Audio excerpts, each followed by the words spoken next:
He said it's like a servant that goes and runs away from his master. The servant of a Kohen. He's a servant of a Kohen. And he wants to run away from his master. Where does he go? To the cemetery. For the Kohen can't go and follow him. And so too, he says, Yonah says, I will go to Chutz La'aretz, Makom she'ena Shechina nigleit, over and over again. For the Shekhinah is not revealed. The Shekhinah will go out with you, but so to speak. But the real Shekhinah, the revealed Shekhinah of prophecy, that will, God as if can't go. He doesn't go to those contaminated places. Like the Kohen, it doesn't go to the cemetery. And that's what we mentioned. The exile is likened to the cemetery in Yechezkel chapter, where the exile is the cemetery, the graveyard. Yechezkel 37, right? The dry bones prophecy.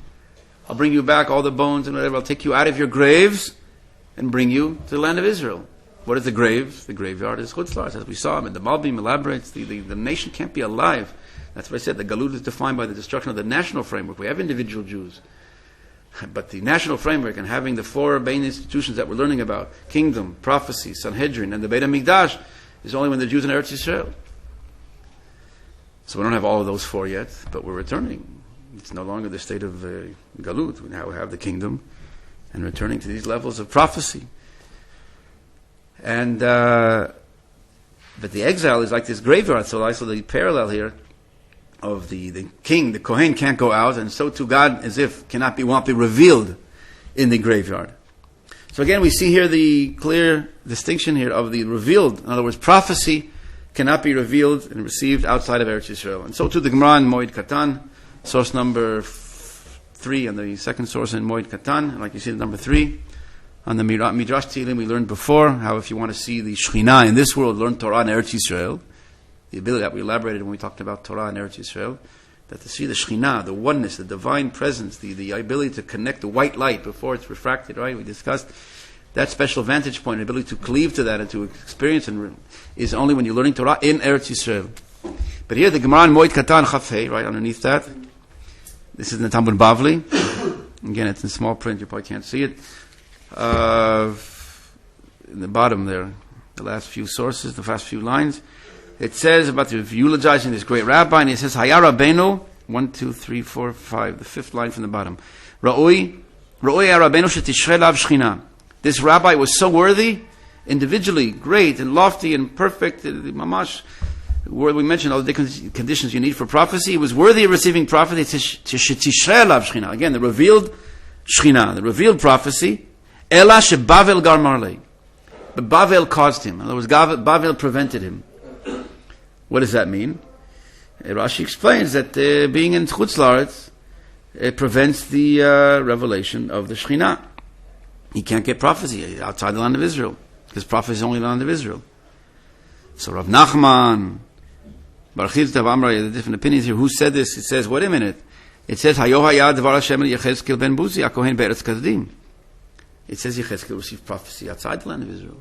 What are you telling me that this rabbi couldn't receive prophecy outside the land? It says, there's others we'll see, but the Gemara asks the question of this rabbi, and the Gemara says, what about Yechezkel received prophecy outside the land? So the Gemara answers, Hayo haya, because he already had received it. First of all, he hit him on the head. The two opinions here in Rashi.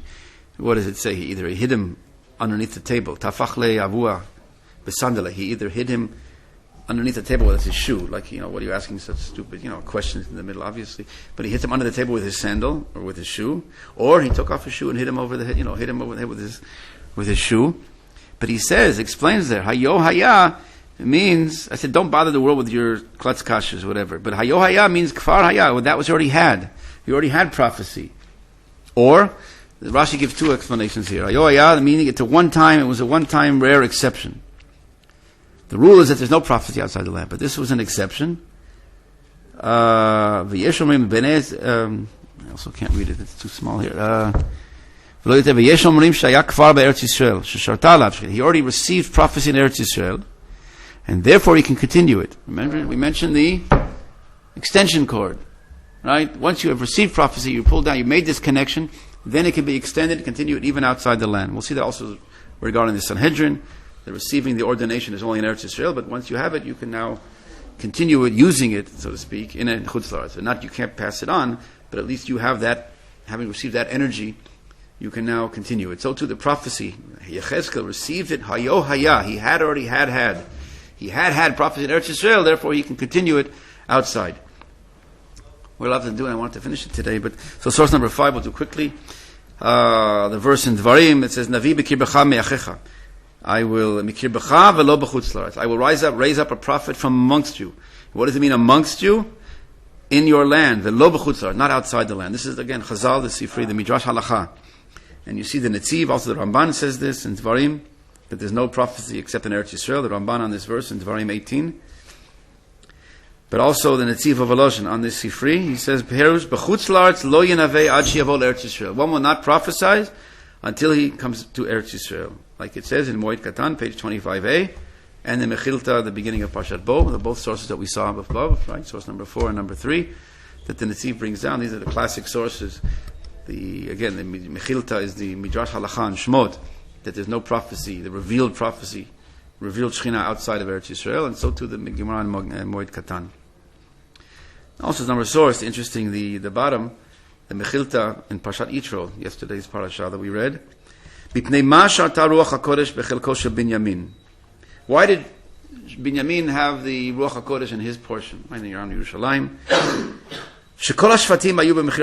One reason is because the other tribes participated in the selling of Yosef, and Binyamin did not participate. Because the other tribes were born outside of Eretz Yisrael. Binyamin nolad be'Eretz Yisrael. He was born here. He had that indigenous connection, that divine, that flow, that level of not being born outside of Eretz Yisrael. So he merited to have Shekhinah, the divine presence, in his portion.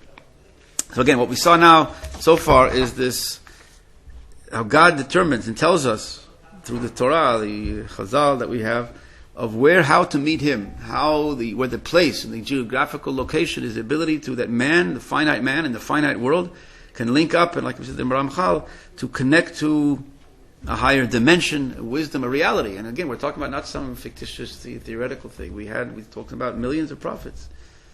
The Gemara says in Megillah, page 14, I believe, twice as many of those that left Egypt, right? 600,000 men that left Egypt. Twice as many, 1.2 million.